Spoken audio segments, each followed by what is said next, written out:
اب دوبارہ شامل ہو سکتے ہیں. اب ہو گئی قبلہ علامہ بخاری صاحب بہت خوبصورت جو ہے وہ گفتگو کا سلسلہ جو ہے وہ جاری و ساری ہے. تھوڑی سی بات کو آگے بڑھائیں اور جہاں سیاسی جدوجہد کی بات آتی ہے تو ساتھ میں جلا وطنی کا بھی ایک پہلو سامنے آتا ہے. وہ نقش بھی اذہان کے اوپر ابھر جاتے ہیں, خصوصیت ان لوگوں کے سامنے کے اذہان کے اوپر جن کے سامنے جو ہے جنہوں نے انقلاب کو برپا ہوتے ہوئے دیکھا. کال کو شامل کرتے ہیں. السلام علیکم ورحمۃ اللہ. جب کال ڈراپ ہو جاتی ہے تھوڑا سا آپ اگر ویٹ کریں تو میں شامل کروں. تو قبلہ امام کی جو جلا وطنی ہے, جو ایک آپ کو کہاں کہاں جلا وطن کیا گیا, عراق کا سامنے آتا ہے, آخری ایام میں فرانس کا بھی ذکر آتا ہے, اس کی تھوڑی سی تفصیل اگر آپ بیان کرتے ہیں ہمارے نوجوانوں کے لیے. جی بہت شکریہ. میں عرض کروں کہ ایران میں بادشاہت تھی اور شہنشاہ ایران صحیح. تو اس کو سلسلہ جوڑا تھا جمشید کے ساتھ جو 2500 سالہ شہنشاہیت تھی. اگرچہ جب اسلام آیا تو عمر ابن ایک سیکنڈ ہولڈ خطاب کے کریں, زمانے میں ایران فتح ہوا. ایک سیکنڈ ہولڈ کیجیے. قبلہ اگر آپ ایک سیکنڈ اجازت دیں تو میں ایک مختصر سی کال لے لوں. السلام علیکم ورحمۃ اللہ. وعلیکم السلام. ماشاء اللہ بہت اچھا پروگرام ہو رہا ہے. ابھی قبلہ نے بہت زبردست بیان فرمایا انقلاب ایران کے بارے میں اور ملت تشیعوں کے بارے میں. اب یہاں پہ جو ہے پاکستان کے بارے میں حوالے سے بات کر رہا ہوں کہ ایک معاشرتی ڈفرینس ہے ایران کا. اس کی اپنی ثقافت ہے, پاکستان کی اپنی ثقافت ہے, پلس پاکستان کی خارجہ پالیسی ایک ڈفرینٹ طریقے سے جا رہی ہے. اور ایران کی خارجہ پالیسی عمران خان کے آنے سے کچھ چیزیں مثبت ہوئی ہیں مگر پھر بھی ان کی ڈائریکشن کچھ ڈفرینٹ ہے. اور بحثیت سے پاکستانی اور شیعہ پاکستانی ہونے کے جو اجتماعی چیزیں ہوتی ہیں جن میں ہمیں اپنے ملت امت مسلمہ کے ساتھ جو ہے وہ ایک یکجہتی دکھانی ہوتی ہے. جیسے عید ہے اور دوسری چیزیں ہیں وہ ان کے ساتھ مل کے بھی چلنا ہوتا ہے. جیسے مصطفیٰ شیعہ سنی بھائی بھائی ہیں جی جی سوال کیجیے, سوال کیجیے.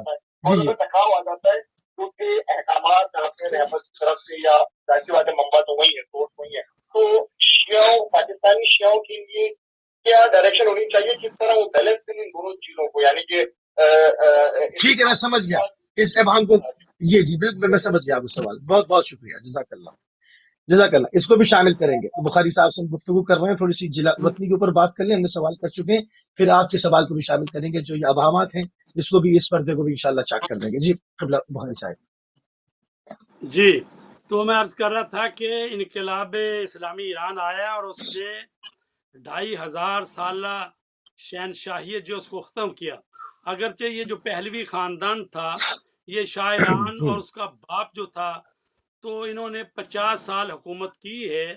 37 سال اس نے ظالم نے جو شہنشاہ تھا محمد رضا شاہ پہلوی, اس نے حکومت کی ہے اور اس نے ایران کو امریکہ کی کالونی بنا دیا تھا اور وہاں 50,000 امریکی کام کرتے تھے. ہر شعبے کے سربراہی انہی کے پاس تھی. حتیٰ یہاں تک کہ سفید انقلاب کے نام پر انہوں نے کچھ اصلاحات کرنے کی کوشش کی اور اس میں یہ بھی تھا کہ اگر امریکہ کا کوئی شخص ایران میں جرم کرے تو اس پر ایران کی عدالتیں جو ہیں وہ اس پر مقدمہ نہیں چلا سکتی. لیکن اگر امریکہ کیا کوئی آدمی جو ہے جس پر ایران کا کوئی باشندہ حملہ کرے یا کوئی جرم کرے تو وہ اس کو لے جا سکتی ہیں امریکہ میں. تو یہ انتہائی ذلت امیز قانون تھا جس پر امام خمینی نے سب سے پہلے اس پر جو ہے تقریر کی اور انہوں نے کہا کہ تم نے تو قوم کو ذلیل کر دیا ہے. اگر اس ملک کا مفتی اعظم جو ہے وہ بھی اگر امریکی سفارتخانے کے کسی چپڑاسی کو بھی کچھ کہہ دے تو وہ اس کے مفتی اعظم کو, مجتہد اعظم کو وہ اپنے ملک میں لے جا سکتے ہیں. اور یہاں کا اگر شاہ ایران بھی اگر ان کے سفارتخانے کے کسی چپڑاسی کو بھی کچھ کر دے تو وہ شاید اس قانون کے تحت تو اس کو بھی وہاں پر بلایا جا سکتا ہے. یہ کیسا ذلت امیز قانون ہے. تو اس کے ساتھ وہ انہوں نے جب اپنی شروع کی ہے تو انقلاب آیا 1357 ہجری شمسی میں اور امام کی جو فعالیت شروع ہوئی ہے 1340 ہجری, تقریباً 17-18 سال پہلے ان کی فعالیت شروع ہوئی ہے. 1341 میں امام خمینی کی جانب سے شاہ کے غیر قانونی ریفرنڈم کو حرام قرار دیا گیا. 1342 ہجری شمسی میں شاہی حکومت کے ہاتھوں مدرسہ فیضیہ قم میں خونی حادثہ پیش آیا جس میں بہت سارے طالب علموں کو جو ہے وہ اوپر سے چھتوں سے گرا کے مارا گیا. اس کے بعد امام خمینی کو قید کر لیا گیا، اور اس کے بعد جو امام خمینی جو ہیں انہوں نے جب رہائی ملی تو انہوں نے قم کی مسجد اعظم میں پہلی تاریخی تقریر کی.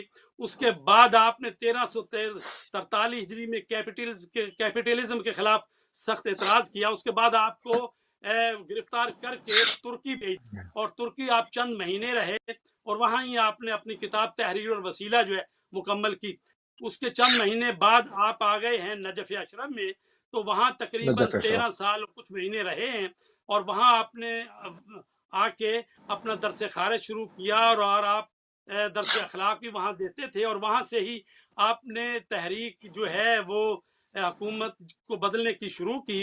اور اسی اثنا میں یعنی انقلاب سے ایک سال پہلے شاہ کی جو CID وہ جس کو کہ سوک تھے، ان کی جو خفیہ اطلاعات انہوں نے امام خمینی کے بڑے بیٹے کو مصطفیٰ خمینی کو زہر دے دیا اور ان کو شہید کر دیا. اس پر امام خمینی نے کہا کہ یہ الطاف الہی میں سے ہے، یعنی اسی کے خون سے انقلاب آئے گا. اور اس کے ایک سال کے بعد یہ انقلاب آیا. اور اس وقت پوزیشن یہ ہوتی تھی ایران میں کہ جب جلوس نکلتے تھے، جلسے ہوتے تھے، تو اگر دوسرے مجتہد کے لیے ایک دفعہ صلوات پڑھی جاتی تھی، تو جب امام خمینی کا نام آتے تھا تو لوگ 3 مرتبہ صلوات پڑھتے تھے.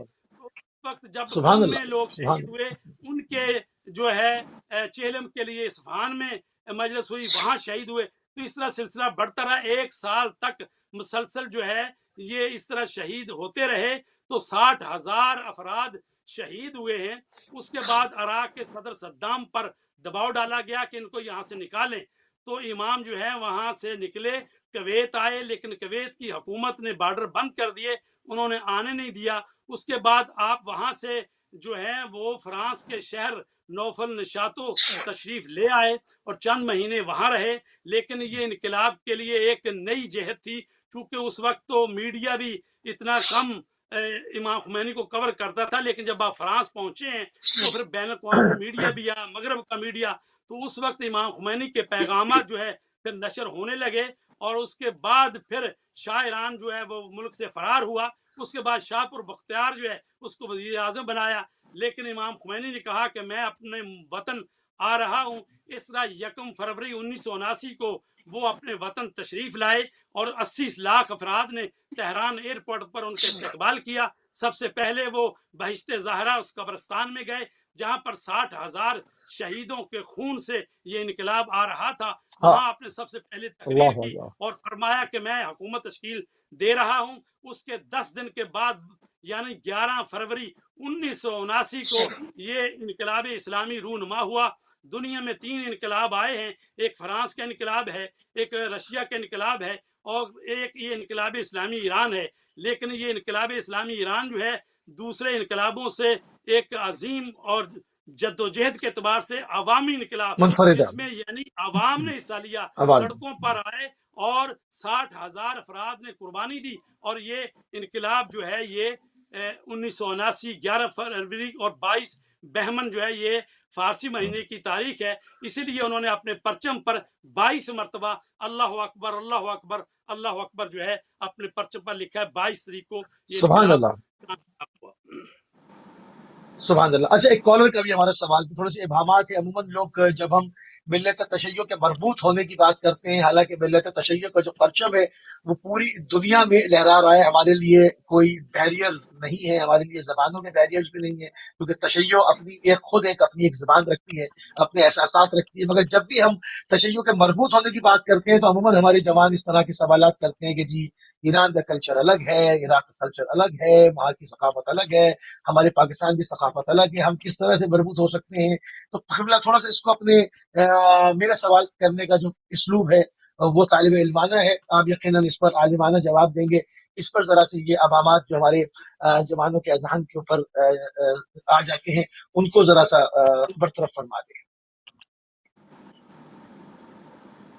بسم اللہ الرحمن جی کس سوال کا میں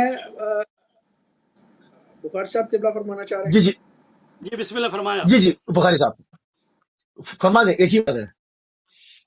جی میں عرض کروں کہ پاکستان کے حوالے سے جب بات کی جاتی ہے تو اسلام جو ہے ظاہر ہے کہ وہ عرب میں آیا ہے اور اس کے بعد جو ہے ایران میں پہنچا ہے. تو اسلام جو ہے وہ عربی زبان میں اور فارسی زبان میں پھر اردو میں آیا ہے. اور جب ہم اسلام کی بات کرتے ہیں تو اسلام کے وہ جو آفاقی اصول ہیں، قرآن مجید ہے، سنت رسول ہے، امام اطہار کی سیرت ہے، امام حسین علیہ الصلوۃ والسلام کا کربلا کا وہ انقلاب ہے، تو یہ انہی اصولوں پر انقلاب آیا ہے. تو لہٰذا ظاہر ہے کہ کلچر جو ہے کچھ نہ کچھ مختلف ہوتا ہے، ہر قوم کا، ہر ملت کا تو کلچر اپنا اپنا ہے. اس میں تو اسلام جو ہے وہ کلچر کا کوئی بات نام نہیں ہے. کلچر جو اپنے اپنے ملکوں کا کلچر تہذیب ہوتی ہے. تو امام خمینی نے تو دین اور سیاست کے کو یعنی اس کا اتحاد کر دیا ہے. تو امام خمینی کی تعلیمات جو ہے دراصل سرکار دو عالم رسول کریم کی تعلیمات کا ہی صلی اللہ علیہ پرتو ہیں. وسلم صلی امام اللہ خمینی علیہ رسول پاک اور اہل بیت اطہار کے حقیقی پیروکار اور وارث تھے. حضرت محمد مصطفیٰ صلی اللہ علیہ وسلم نے صلی اللہ علیہ مدینہ میں وسلم. پہنچتے ہی پہلی اسلامی ریاست کی تشکیل کر کے بتا دیا کہ اسلام جہاں انسان کے اپنے رب کے ساتھ رابطے اور بندگی پر زور دیتا ہے، وہاں انسانوں کے ساتھ رابطے اور معاملات میں بھی قوانین رکھتا ہے. چونکہ اسلام انسان کی دنیاوی زندگی اور اخروی زندگی دونوں کے لیے صحیح. بہبود و فلاح کا پیغام لے کر آیا ہے. اسلام بندوں کے مادی اور معنوی حقوق کا تحفظ کرتا ہے اور یہ ضمانت اس وقت تک فراہم نہیں ہو سکتی جب تک حکومت اسلامی کی تشکیل نہ ہو.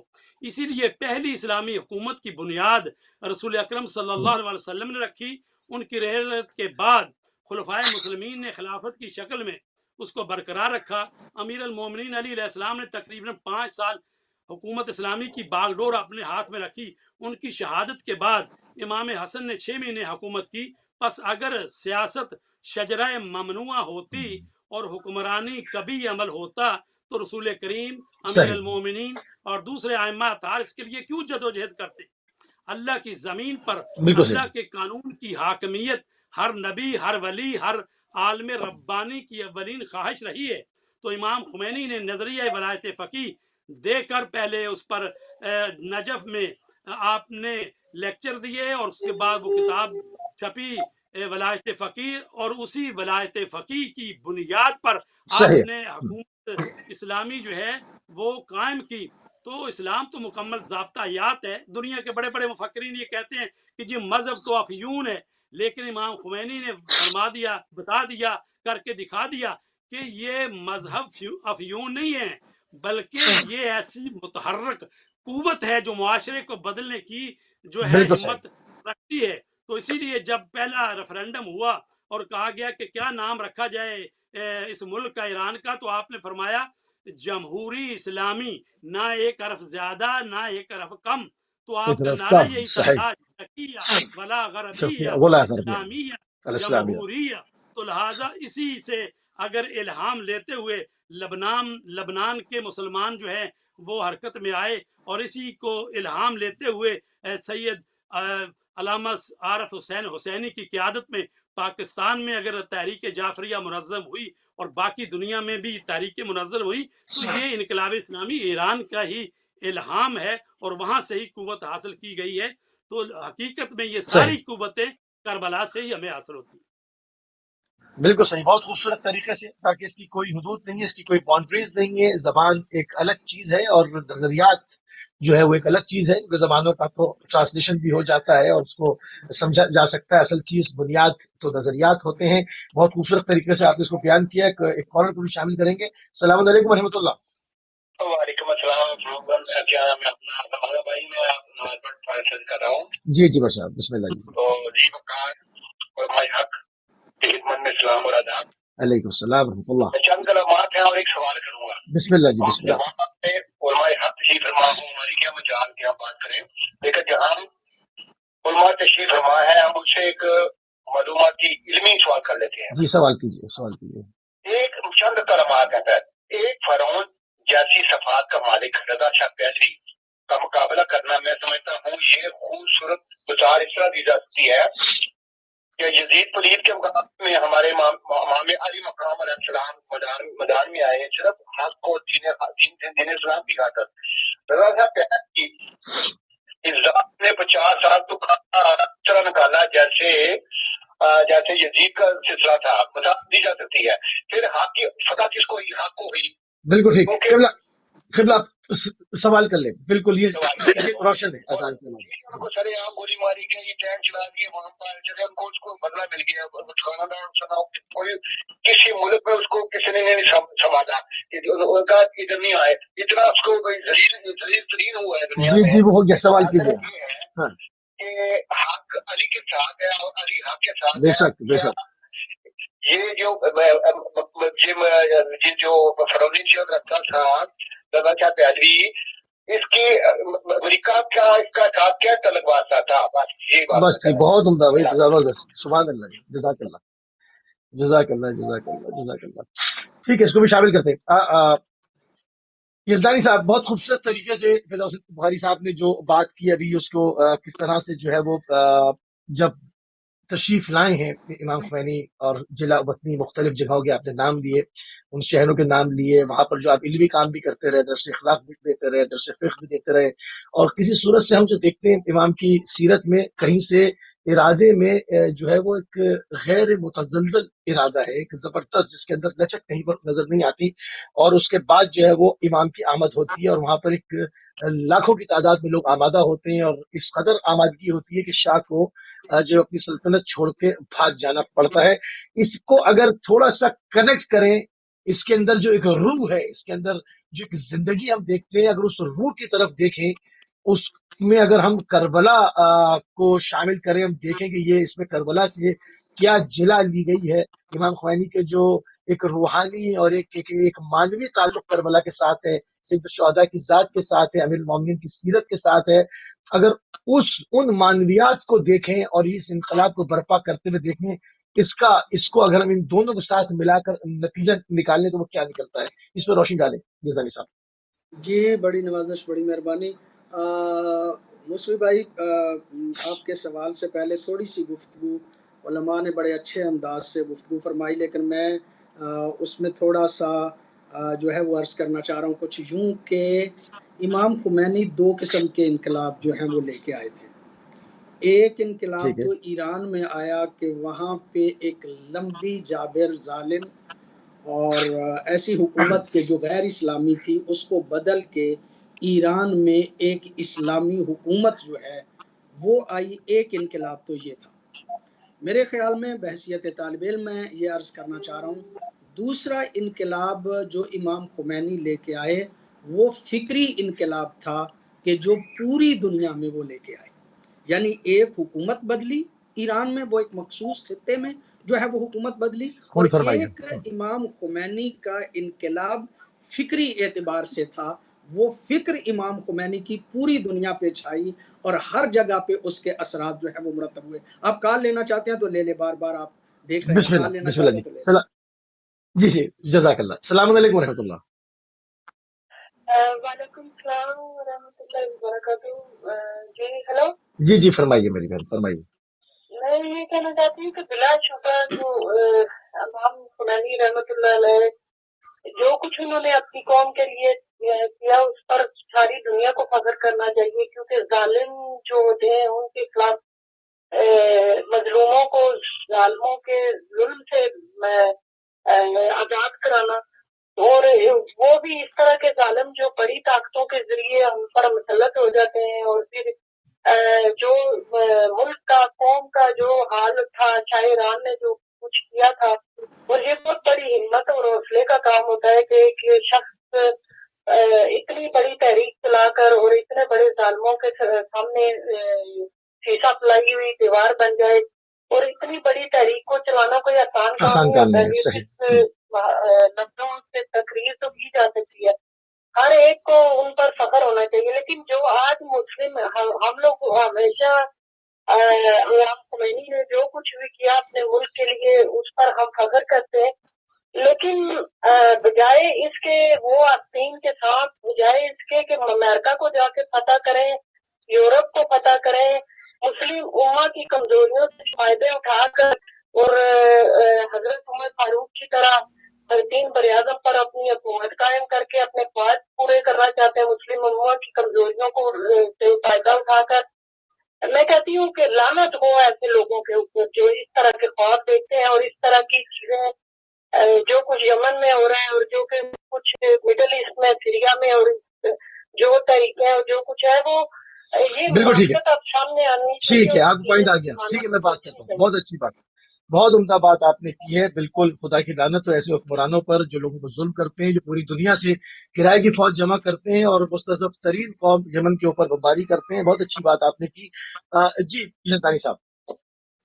جی میں عرض کر رہا تھا کہ انقلاب امام خمینی کا 2 طرح کا ہے. ایک انقلاب وہ ہے کہ حکومت تبدیل ہوئی، اور دوسرا انقلاب یہ ہے کہ امام نے پوری انسانیت اور خاص طور پہ مسلمانوں کی فکری تربیت دی. ایران سے باہر جو گئی چیز وہ امام خمینی کی وہ فکری انقلاب تھا. میں عرض کروں آپ کی خدمت میں کہ آپ نے سوال کیا علماء سے، اور اس سوال کے حوالے سے تھوڑا سا میں بھی عرض کرنا چاہ رہا ہوں کہ سیاست پہلے ادوار میں یہ تصور کیا جاتا تھا کہ یہ سیاست غیر روحانی لوگوں کا کام ہے. روحانی لوگ جو ہیں وہ ان کا سیاست سے کوئی تعلق نہیں، یا یوں سمجھیے کہ مذہبی لوگوں کا سیاست سے کوئی تعلق نہیں، یہ جو عام لوگ ہیں یہی سیاست جو ہے وہ کر سکتے ہیں. کیوں؟ اس لیے کہ سیاست کی تصویر جو پیش کر دی گئی تھی وہ بددیانتی پہ مشتمل تھی. تصویر وہاں پہ صرف جو ہے وہ سیاست یہ تھی کہ حکمرانی کیسے کی جاتی ہے، وہ جائز طریقے سے کی جاتی ہے یا ناجائز طریقے سے کی جاتی ہے. جو جتنی لمبی حکمرانی کرتا تھا اسے مدبر سیاست دان جو ہے وہ کہا جاتا تھا. امام خمینی نے ایک عرصے کے بعد پھر حضرت علی کی سیرت کو اجاگر کیا اور کہا کہ یہ کام سیاست کا جو ہے وہ بھی در حقیقت انہی لوگوں کا ہے کہ جن کو مذہب کا پتہ ہے. جو مذہب کو جانتے ہیں وہی اصل میں سیاست بھی کرنا جو ہے انہی کا حق ہے، اور وہی سیاست دان ہے.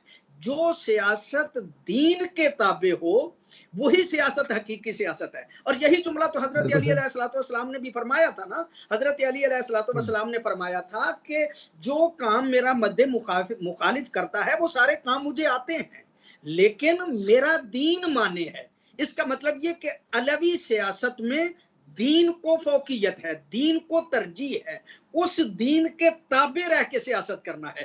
یہی وہ کام ہے کہ جو امام خمینی نے پوری انسانیت کو اس بات کی طرف متوجہ کیا اور بیان کیا کہ ایک روحانی جو دیندار ہو وہ بہتر سیاست کر سکتا ہے، وہ دنیا میں فکری انقلاب برپا کر سکتا ہے. اور جب علی والوں کی حکومت آئی، امام خمینی کی حکومت آئی، تو اس میں یہ کہا گیا کہ اب سنی شیعہ جو ہیں وہ بھائی بھائی ہیں. اس حکومت میں اپنے مخالفوں کو، یعنی مذہباً اختلاف رکھنے والوں کو، مخالف بھی نہیں کہتا، مذہباً اختلاف رکھنے والوں کو عزت دی جائے گی، احترام دیا جائے گا. اہل سنت برادران جو ہیں وہ ہمارے بھائی ہیں، وہ جو ہیں وہ مطلب ہم دونوں ایک دوسرے کے بھائی ہیں، بلکہ بڑے بھائی جو ہیں وہ اہل سنت ہیں. میں یہ عرض کروں گا یہ فکری انقلاب تھا کہ جو امام خمینی نے دیا. البتہ ایک سوال جو کیا گیا اور اس کی وضاحت میں ضرور جو ہے وہ عرض کرنا چاہ رہا ہوں. دنیا پہ 2 حکومتیں ہیں کہ جو نظریات کی بنیاد پہ وجود میں آئی ہیں اس وقت تک. مجھے ایک کا ذکر کرنا ہے اور وہ ہے پاکستان. پاکستان جو ہے وہ لا الہ الا اللہ کی بنیاد پہ بنا ہے، اور آج بھی پاکستان کے کچھ چیزیں ہیں اصولی، کچھ ہیں عملی طور پہ کیا ہو رہا ہے.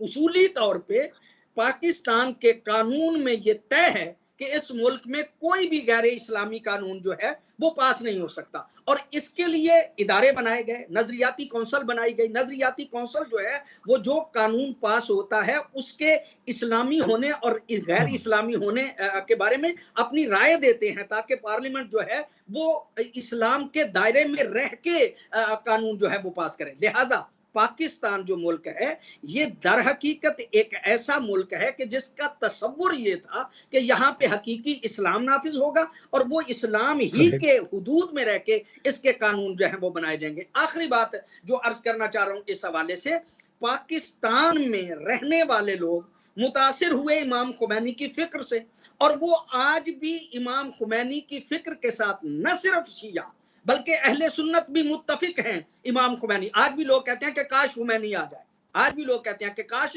بلکہ وہ اہل سنت زیادہ کہتے ہیں کہ کاش آج بھی یہاں پہ کوئی خمینی آ جائے، ہمارے حالات جو ہیں وہ تبدیل ہو جائے. یہاں کے لوگ متاثر ہوئے امام خمینی کی فکر سے، مطلب فکر سے متاثر ہوئے. میں یہ عرض کروں آپ کی خدمت عالیہ میں کہ پاکستان کے حالات اور ایران کے حالات مختلف ہیں. جن دوستوں کا یہ نقطہ نظر ہے کہ پاکستان کے رہنے والے تشیع شیعہ جو ہیں وہ حکومت ایران کے تابع اور ان کی سوچ جو ہے ان کو آگے لے کے چلیں، انہیں اس بات کو سمجھنا چاہیے کہ ہم پاکستانی ہیں، اور پاکستان میں رہتے ہوئے ہمیں پاکستان کے اصول و ضوابط جو ہیں ان کو پیش نظر رکھنا ہے، اور ان کو پیش نظر رکھ کے جیسے امام خمینی کی فکر کے ہم تابع تھے ایسے ہی ہم ولی امور المسلمین حضرت خامنائی جو ہیں ان کی فکر کے حوالے سے بھی تابع ہیں. لیکن کچھ باتیں ایسی ہیں کہ جو ہے مجھے اس حوالے سے معذرت سے یہ عرض کرنا ہے کہ کہا گیا آج کے پروگرام میں کہ پاکستان کے شیعہ جو انقلاب سے وابستہ ہیں یا غیر وابستہ ہیں وہ مطلب نہ سمجھے میں اور سمجھے میں انہیں وابستہ ہو جانا چاہیے. میں سمجھتا ہوں کہ پاکستانی تشیع جو ہے وہ فکر امام خمینی کے ساتھ ہے، وہ فکر آغا خامنائی کے ساتھ ہے، اور یقیناً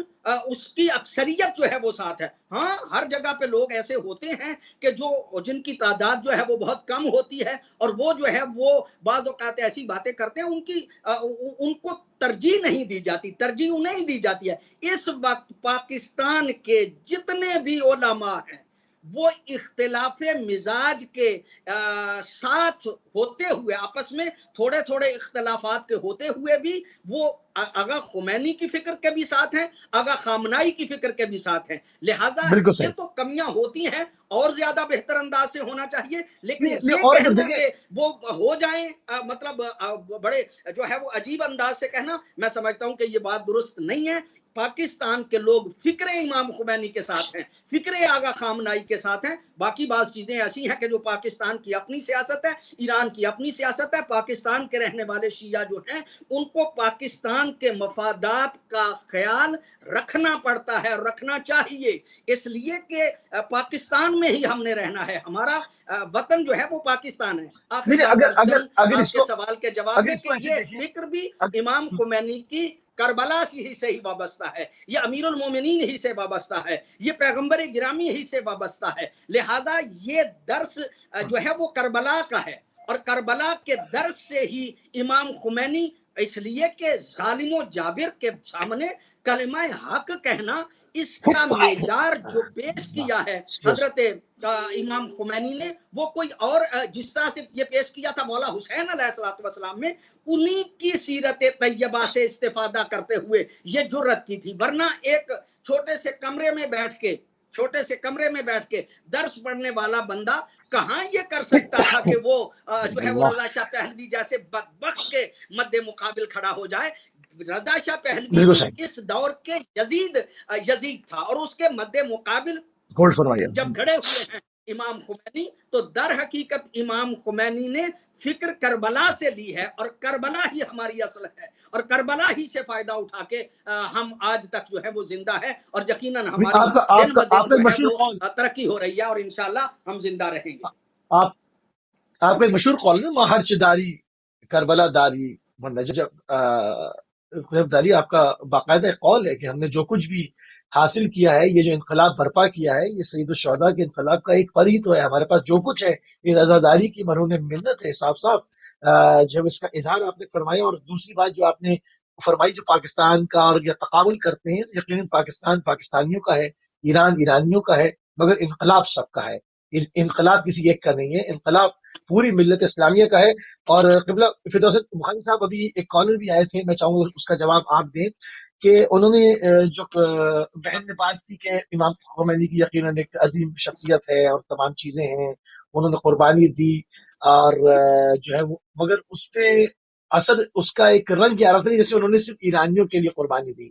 تو ہم دیکھتے ہیں ان کے افکار میں کہ انہوں نے پوری عالم اسلام کے لیے جدوجہد کی. انقلاب اسلامی ہے، نہ صرف کہ انقلاب شیعی ہے، یہ پورا انقلاب اسلامی ہے. تو جو لوگ ابھی تک اس کو صرف ایرانیوں کے لیے ان کو ایک نجات دہندہ سمجھ رہے ہیں، یا یقیناً اس سے یہ ظاہر ہوتا ہے کہ وہ ابھی بھی ان کی معرفت ان کو حاصل نہیں ہے کہ وہ ایک ایسی شخصیت جس نے اسلام کے اندر دوبارہ ضرور پھونکی ہے. اس کے اوپر تھوڑی سی گفتگو فرمائیے گا. ایک میں مختصر سی کال بھی لے لوں. السلام علیکم ورحمۃ اللہ. وعلیکم السلام. میں صرف اتنا کہنا چاہتی ہوں کہ حضرت یہ جو حضرت امام خمینی رحمۃ اللہ علیہ جو کچھ بھی انہوں نے کیا اپنی قوم کے لیے، جن ڈاکوؤں چوروں اور لٹیروں سے جس طریقے سے وہ دوسرے ملکوں کی حکومتوں کے سروں پر جو حکومت حاصل کر لیتے ہیں اور پھر اپنے ملک اور قوم کو تباہ کرتے ہیں اور انہیں اپنا غلام بناتے ہیں اور پھر ان کے سروں پر حکومتیں قائم کرتے ہیں. اسی طرح کے حالات ایران میں بھی تھے، اور ایران میں کسی قسم کا کوئی کوک نہیں دیے گئے تھے. گدوں کی طرح انسانوں کو ٹھیک ہے، آپ کے پوائنٹ آ گئے. میرا پوائنٹ ہے ایک میرا جی جلدی سے فرمائیں. میں صرف اتنا کہنا چاہتی ہوں کہ جو آج یمن کے ذریعے سعودی عرب کو تباہ کرنا چاہتے ہیں، پاکستان کے یمن کے ذریعے نہیں، یمن کو سعودیہ نے تباہ کیا نا. اردگان کو بھی برا بلا کہتے ہیں. وہ اس نہیں طیب اردگان اور مسلم اگر بہت زیادہ انہیں فتح کرنے کا دل ہے تو جہاں یورپ کو نہیں. طیب اردگان جس دن غاصب ریاست کے ساتھ اپنی ساری ایگریمنٹ کینسل کر دے گا، طیب اردگان مسلمت امہ کی نگاہ میں معزز خود بخود ہو جائے گا. کوئی برا نہیں کہے گا اس کو. جب وہ ٹریلینز آف ڈالر کی ٹریڈ کرتا رہے گا فلسطینیوں کے قاتلوں کے ساتھ، جب وہ اور ان کے سفارت خانے کھولے رہے گا، اور یمن کے ذریعے سے مملکت عربی سعودی عرب کو تباہ نہیں کیا جا رہا، بلکہ سعودی عرب نے جو ہے وہ ایک غریب عرب ملک کے اوپر بمباری کی ہے. اور ابھی بھی مطلب اگر اس کے اتنے چیزوں کے باوجود اس میڈیا کے دور میں، اس انفارمیشن کے دور میں بھی اگر انسان کو سامنے سے سورج دیکھ کر بھی وہ کہے کہ رات ہو رہی ہے تو اس کا کوئی علاج نہیں ہے. قبلہ فدا حسین بخاری صاحب کیا کہیں گے آپ؟ جی میں عرض کروں کہ وہ جو بات آپ پوچھنا چاہتے تھے کہ ایران میں انقلاب آیا ہے تو یہ یعنی باقی امت کا انقلاب کیسے ہے یا دوسرے لوگوں کا، تو میں عرض کروں کہ اصل میں اسلام آیا ہے حجاز میں. یہ تو بعد میں سعودی عرب والوں نے اس پر قبضہ کر کے تو اپنے باپ پہ نام رکھ لیا ہے نا سعودی عرب. اس کا نام حجاز تھا. جی ہاں، تو حجاز ظاہر ہے ہے. کہ جی اسلام ہاں. حجاز میں آیا تو اس کا مطلب یہ تو نہیں ہے کہ رسول پاک جو ہیں وہ صرف عرب کے لیے آئے تھے، بلکہ وہ تمام انسانیت کے لیے آئے ہیں. اللہ رب العالمین ہے اور رسول پاک رحمت اللہ عالمین ہے، اور ان کے وسیع اور جانشین جو ہیں امام الانس والجن، یعنی تمام انسانیت کے لیے امام ہوتا ہے. اور یہ جو نائب امام ہوتا ہے، امام کا نائب، وہ بھی کسی خاص علاقے خطے کا نہیں ہوتا، چونکہ امام کی امامت جو ہوتی ہے وہ تمام انسانوں پر ہوتی ہے.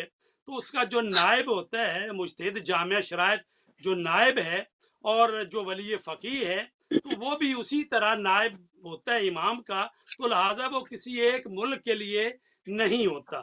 البتہ جو حکومتی احکامات ہیں وہ ظاہر ہے وہیں پر نافذ ہو سکتے ہیں کہ چونکہ اب دنیا میں وہ حد بندی ہو گئی ہے اور ملکوں کی سرحدیں بن گئی ہیں، تو اس لیے جس ملک میں حکومت ہوگی تو ان کے حکومتی احکامات اسی ملک میں چلتے ہیں.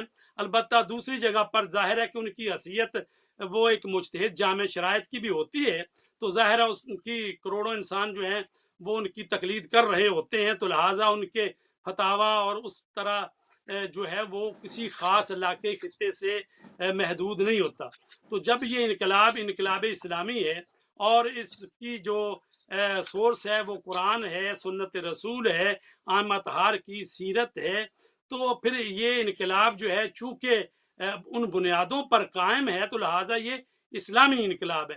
جب اسلامی انقلاب ہے تو پھر یہ کسی خطے سے جو ہے وہ محدود اس کو کیا نہیں جا سکتا. لیکن مجبوری یہی ہے کہ چونکہ ہو گئی ہیں، حکومتیں بنی ہوئی ہیں، ہر علاقے ہر ملک کے اپنے اپنے قوانین ہیں، تو لہٰذا ظاہر ہے جو حکومتی مسائل ہیں ان میں ولی فقیہ کا جو حکم چلتا ہے، حکومتی حکم جو ہے وہ ان کے اپنے ہی علاقے میں یا جہاں ان کی حکومت قائم ہوتی ہے. تو امام خمینی نے تو انقلاب اسلامی ایران کے بعد بھی اور پہلے بھی وحدت اسلامی کا شعار دیا، اور قرآن مجید کے اس حکم کے مطابق وَاعْتَصِمُوا بِحَبْلِ اللَّهِ جَمِيعًا وَلَا تَفَرَّقُوا، اس پر خود بھی عمل کرتے تھے. اپنے پیغامات میں ہمیشہ وحدت اور اتحاد کا درس دیا، انہوں نے مسلمانوں کو تاکید کی کہ اپنی صفوں میں اتحاد پیدا کریں، اپنے مشترکہ دشمن کے سامنے ڈٹ جائیں۔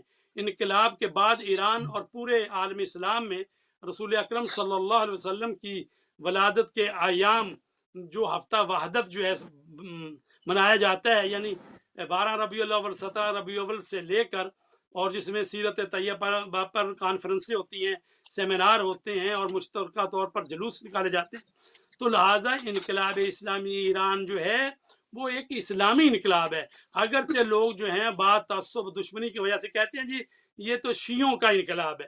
یہ شیعوں کا انقلاب نہیں ہے، یہ اسلام کا انقلاب ہے۔ تو امام خمینی نے تو دنیا بھر کے مسلمانوں کو یہ پیغام دیا کہ ہمیں نہ کسی پر ظلم کرنا چاہیے، نہ ظلم سہنا چاہیے، اور امام خمینی فرماتے ہیں کہ اس سے نجات حاصل کرنا پڑے گی، یعنی نہ ظلم کرو کسی پر، نہ ظلم سہو۔ اور یہ امام خمینی نے سیرت رسول پاک پر عمل کرتے ہوئے خالی ہاتھ باطل قوتوں سے نبرد آزمائی کی، جس طرح رسول پاک نے 313 ساتھیوں کے ساتھ اپنے سے کئی گنا زیادہ دشمنوں سے ٹکرا گئے اور کامیاب ہوئے، اسی طرح امام خمینی نے عمل کیا اور کامیاب ہوئے۔ اور عصر حاضر میں امام خمینی کی تحریک جذبہ ایمانی سے سرشار ہو کر کامیاب ہوئی اور مسلسل ظلم کے خلاف برسرے پیکار ہے اور فتح کمرانی سے کامیاب ہوئی۔ آپ دیکھیں کہ یہ انقلاب کے پچھلے 40 سال سے جس طرح اس پر پابندیاں لگائیں، سیکشن لگائیں، 8 سالہ جنگ مسلط کی گئی، وہ صدام ملعون نے جنگ مسلط کی، 8 سال جنگ رہی جس میں لاکھوں انسان شہید ہوئے اور کتنے جو ہیں وہ قیدی ہوئے۔ تو یعنی اس انقلاب کے راستے سے ہٹانے کے لیے بڑی سپر طاقتوں نے، قوتوں نے، شرق و غرب نے وہ صدام کی مدد کی، لیکن چونکہ یہ اللہ کی تائید سے اور امام زمانہ علیہ الصلوۃ والسلام کے لطف و کرم سے یہ انقلاب آیا تھا، تو الحمدللہ آج بھی یہ انقلاب جو ہے تمام رکاوٹیں عبور کرتے ہوئے آج بھی دنیا کی سربلند قوموں میں سب سے سربلند ہے۔ تو یہ امام خمینی جو ہے مگر ایک چیز دیکھیں قبلہ ایک چیز دیکھیں نا سامنے سے، کہ ایک باقاعدہ جاریت کر رہا ہے یمن کے اوپر، مسلمانوں کا خون بہا رہا ہے۔ یمن وہ جس کے لیے حدیث نبوی بہت ساری ہیں، ان کی تعریف کے اندر ان کی مظلومیت کے لیے پوری دنیا کے سامنے جو فوٹیج نشر ہو رہی ہیں وہ کافی ہیں۔ ترکی کا رول آپ کے سامنے ہے کہ اس کے ساتھ سفارتی تعلقات جو ہے وہ اس کے ساتھ غاصب ریاست کے ہیں، وہ وہاں سے ایک سفارتکار نکالتا نہیں، millions of trillions of dollar کا سالانہ ان کا جو ان کے ساتھ جی ٹی پی ہے۔ یہ تمام چیزیں دیکھنے کے باوجود زبان میں تالے پڑتے ہیں، صرف امام خمینی کو اس وجہ سے اس انقلاب کو اون نہیں کرتے کہ دشمن اہل بیت جو ہے وہ ایک دشمنی اہل بیت جو ہے وہ دل کے اندر ہے، وہ نہیں جا رہی۔ تو یہ تمام چیزیں تو اپنے مرض کا علاج کرائے، نہ کہ دوسرے کو آ کر نصیحت کرے۔ انسان پہلے اپنے نفس کا علاج کرے، اپنے مرض کو۔ اسلام جو ہے وہ بادشاہت کے خلاف ہے، رسول پاک نے بادشاہتوں کا خاتمہ کیا، تو اسلام میں تو بادشاہت کی ملوکیت کی کوئی گنجائش نہیں ہے۔ لیکن یہ سعودی عرب پر یہ جو حکمران خاندان ہے جو 1925-26 سے مسلط ہوا ہے اور 95 سال سے زیادہ کا عرصہ ہو گیا ہے، تو یہ یمن جو ہے ایک مسلمان ملک ہے اور غریب ملک ہے، اور اس پر وہاں کے لوگ جو ہیں وہ اس وقت جو سربراہ تھا منصور ہادی، اس کے خلاف وہ اٹھے، انہوں نے قیام کیا اور انہوں نے صنعاء پر جو ہے قبضہ کیا اور حکومت جو ہے تبدیل کی۔ لیکن یہ چونکہ سعودی عرب والے چاہتے ہیں کہ وہی ہمارا پٹھو حکمران جو ہے وہاں پر رہے، تو اب 26 مارچ 2015 سے جنگ مسلط کی ہوئی ہے اور پچھلے 6 سال سے ہزاروں انسانوں کو قتل کر دیا، بمباری ہو رہی ہے، نہ رمضان دیکھتے ہیں نہ حج کا مہینہ دیکھتے ہیں، تو مسلسل بمباری ہو رہی ہے۔ اس کے باوجود وہ قوم جو ہے وہ غربت اور فقر کے ہوتے ہوئے بھی وہ آج تک کھڑی ہے، اور وہ یوم القدس کا دن ہو یا میلاد النبی ہو، آپ دیکھتے ہیں کس طرح لاکھوں کی تعداد میں لوگ باہر آتے ہیں۔ اور یمن وہ لوگ ہیں کہ جس کے متعلق رسول پاک کی بہت ساری حدیثیں ہیں، فرماتے ہیں مجھے یمن سے ٹھنڈی ہوائیں آتی ہیں، اور یمن ہے وہ جو مولا کائنات علیہ السلام کے ہاتھوں پر قبیلہ ہمدان جو ہے وہ سارا مسلمان ہوا۔ تو چونکہ یمن، اگرچہ وہ یمن کے شیعہ جو ہیں وہ کوئی شیعہ اثنا عشری 12 اماموں کو ماننے والے نہیں ہیں، وہ زیدی شیعہ ہیں، 4 اماموں کو ماننے والے ہیں، لیکن چونکہ ان پر ظلم ہو رہا ہے اس لیے حمایت کرتے ہیں۔ اور انقلاب اسلامی ایران جو ہے وہ مستصوین جہاں کی حمایت کرتا ہے، وہ چاہے وہ شام میں ان کی حکومت کا تختہ اٹھنے کے لیے سعودی عرب اور یہ ترکی اور باقی ملکوں نے ساروں نے زور لگا لیا، اور کس طرح سے پچھلے 10 سالوں میں انہوں نے خون کی ہولی کھیلی، ہزاروں انسانوں کا قتل کر دیا۔ تو آپ شام میں دیکھ لیں، اور اسی طرح پھر آپ یمن میں جو کر رہے ہیں، عراق میں داعش کو انہوں نے کیا۔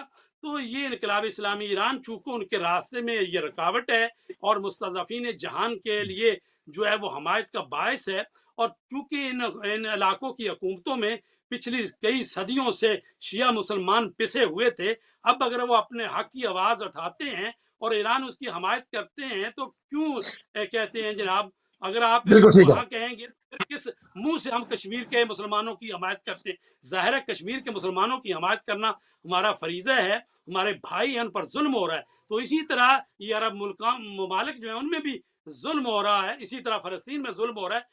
تو ہم تمام جو مسلمان ہیں جہاں جہاں ان پر ظلم ہو رہا ہے، تو ایران چونکہ یہ رکھتا ہے ماٹو کہ بھئی ہم مستضعفین اور مظلوموں کی حمایت کریں گے، تو اس لیے ان کو برا لگتا ہے۔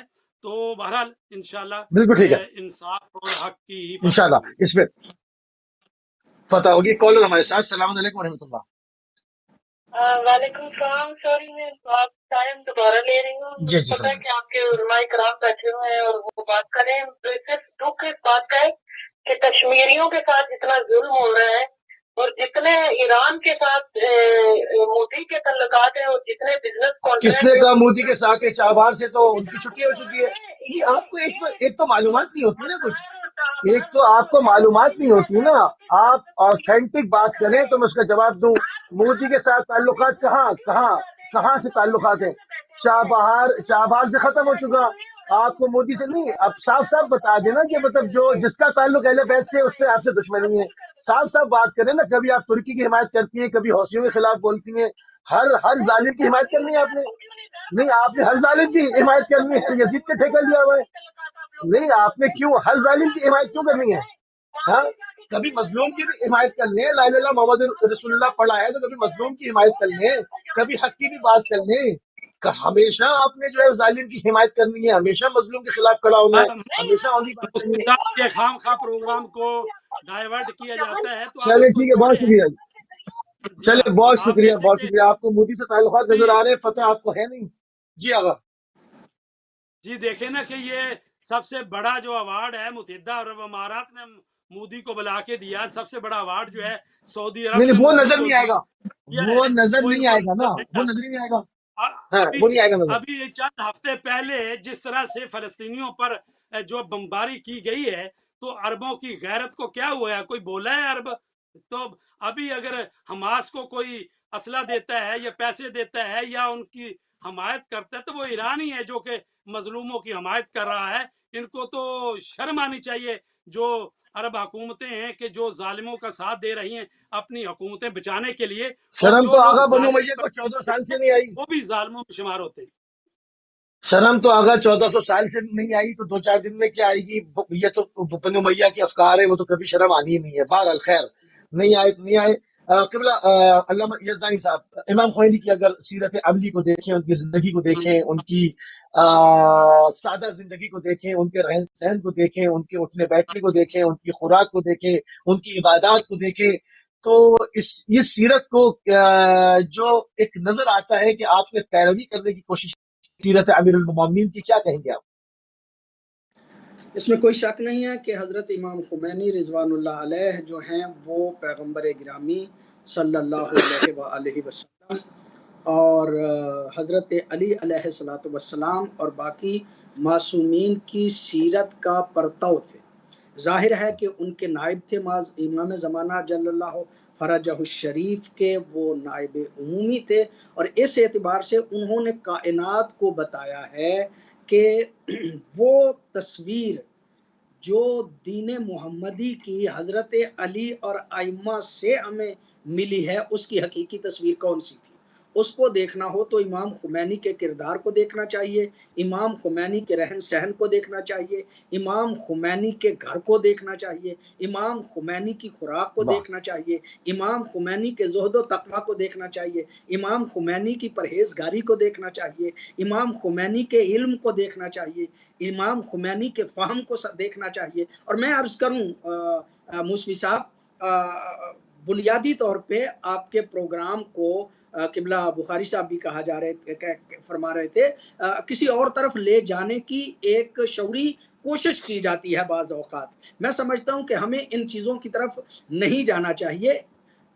امام خمینی نے پوری انسانیت کو وحدت کا درس دیا ہے، پوری انسانیت کو وحدت کا درس جو ہے وہ دیا ہے۔ میں بار بار کہہ رہا ہوں کہ امام خمینی کی فکر آج بھی دنیا پہ غالب ہے۔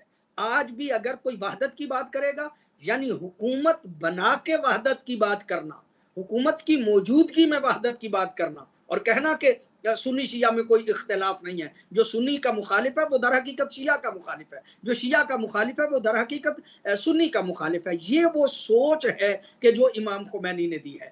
امام خمینی کی ذاتی زندگی جو ہے وہ اگرچہ سادگی سے گزری ہے، امام خمینی کا رہن سہن اگرچہ سادہ تھا، لیکن فکر کی بلندی اور فکر کا عروج اور بلندی اس قدر ہے کہ آج بھی دنیا خائف ہے، آج بھی بڑے بڑے لوگ امام خمینی کی سوچ سے خائف ہیں۔ ایران کتنا بڑا ملک ہے، اس کے کتنے وسائل ہیں، لیکن اس وقت بھی ظالموں کے مد مقابل اور مظلوموں کی حمایت میں اگر کوئی کھڑا ہے تو وہ ایران کھڑا ہے۔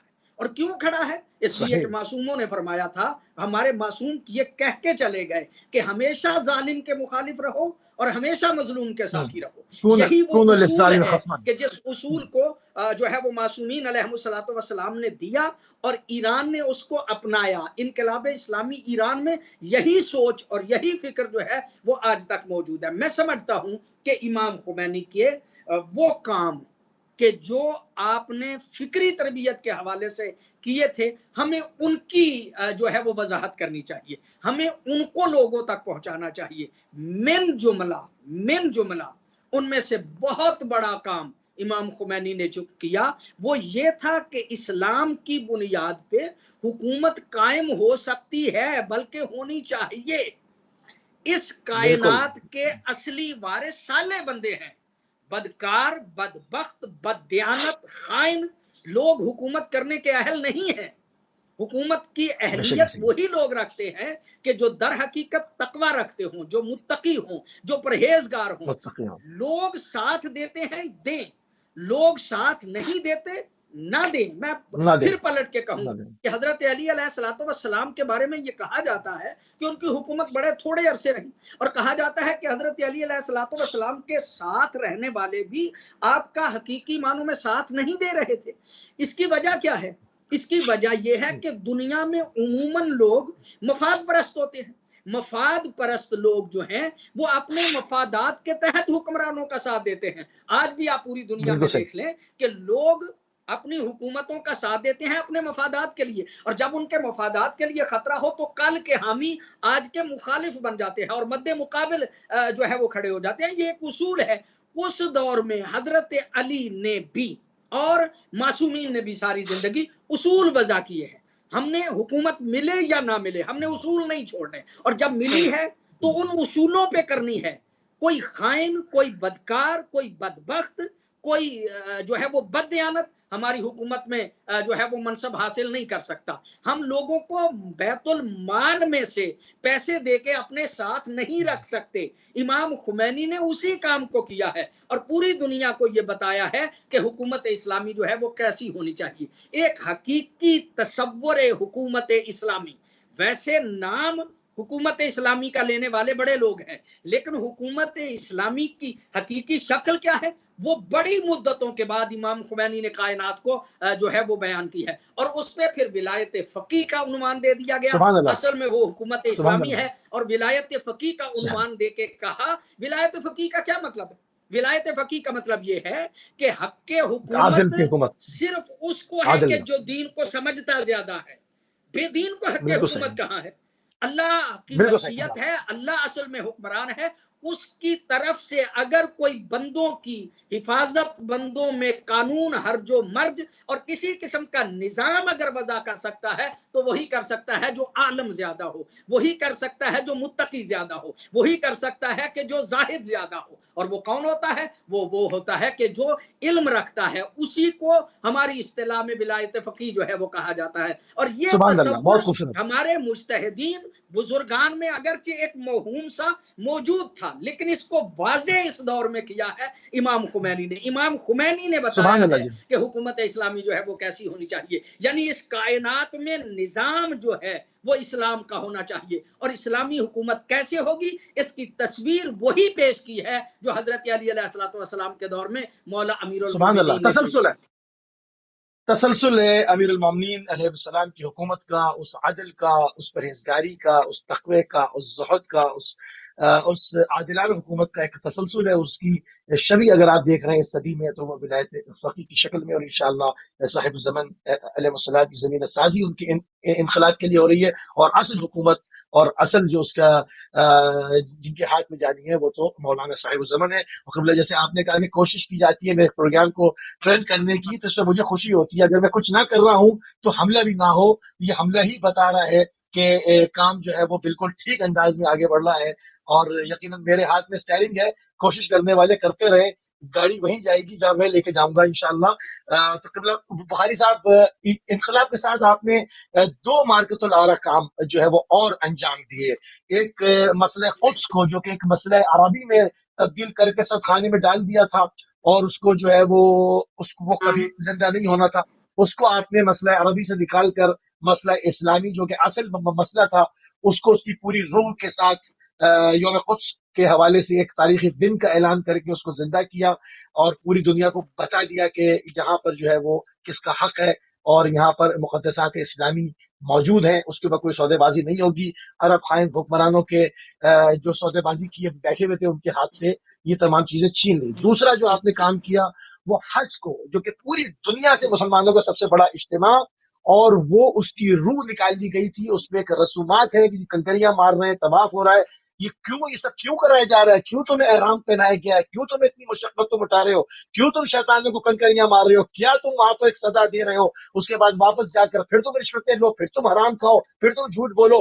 تو یہ کیا ایک رسم ادا کرنے آئے ہو، یا اس کے اندر کوئی روح اور ایک فکر بھی ہے؟ امام نے اس روح کو، اس فکر کو زندہ کیا اور حج کو حج ابراہیمی بنا کر امت کو لوٹایا، برات از مشرکین کا تاریخی نعرہ لگایا. قبلہ کیا کہیں گے؟ جی چند لہجے ہمارے الحمدللہ، پاس ہیں. طریقے سے قبلہ یزدانی صاحب نے بیان فرمایا اور آپ نے بھی ان دو مسئلوں کے بارے میں اشارہ کیا ہے. تو امام خمینی نے انقلاب سے پہلے اور انقلاب کے بعد ہمیشہ فلسطین کی مظلوم ملت کی حمایت کی، اور القدس کی آزادی کے لیے اور اس فکر کو زندہ رکھنے کے لیے، بیت المقدس مسلمانوں کا قبلہ اول ہے، اس فکر کو زندہ رکھنے کے لیے کہ یہ مسلمانوں کو ملنا چاہیے، رمضان المبارک کے آخری جمعۃ المبارک کو یوم القدس قرار دیا. الحمدللہ تمام عالم اسلام میں رمضان کا آخری جمعہ یوم القدس کے طور پر منایا جاتا ہے، جس سے تمام مسلمان جو ہیں فلسطین بھائیوں کے ساتھ اظہار یکجہتی کرتے ہیں. اور یہ بھی نقطہ یاد رہے کہ آپ نے اس کو یوم القدس قرار دیا ہے، یعنی اگر کسی موقع پر خود فلسطین کی قیادت میں بھی ایسے لوگ آ جائیں جو سودے بازی کر لیں، لیکن القدس جو ہے یہ مسلمانوں کا قبلہ اول ہے، تمام عالم اسلام سے متعلق ہے. اور مسلمان جو ہیں جب ہجرت کر کے چلے گئے مدینے میں بھی 16-17 مہینے تک اس قبلے کی طرف نماز پڑھتے رہے، تو لہٰذا یوم القدس قرار دیا. اس کے علاوہ برات از مشرکین، یعنی آپ چاہتے تھے کہ جو حج ہو رہا ہے یہ خشک حج نہ ہو، اس کو حج ابراہیمی ہونا چاہیے. اور یعنی یہ نہیں ہے کہ وہاں پر پہنچو اور طواف کرو اور مسلمانوں کے مسائل کے حوالے سے یعنی ظالم کوئی کی غور و فکر یعنی نہ ہو. ظالم کی چھتری کے تحت، یعنی ظالم کی چھتری پہ بادشاہ بیٹھا ہوا ہے، اس کے اسلام سے کوئی تعلق نہیں. جو تل کر اور ناشتہ تو ہے ہے، کہ شراب کے جام تو چلتے ہیں، مگر ہمارے وہ حج کے خادمین حرمین شریفین بنے ہوئے، تو اس حج کو زندہ کیا. اللہ اکبر. اور وہ جو کہتے ہیں کہ ہم جو ہیں خادمین ہیں، حقیقت میں تو وہ خائنین ہیں. تو وہ جو پتھر مارنے ہیں ساتھ ساتھ کنکریاں شیطانوں کو، تو یہ ایک رمز ہے کہ آج کے زمانے کے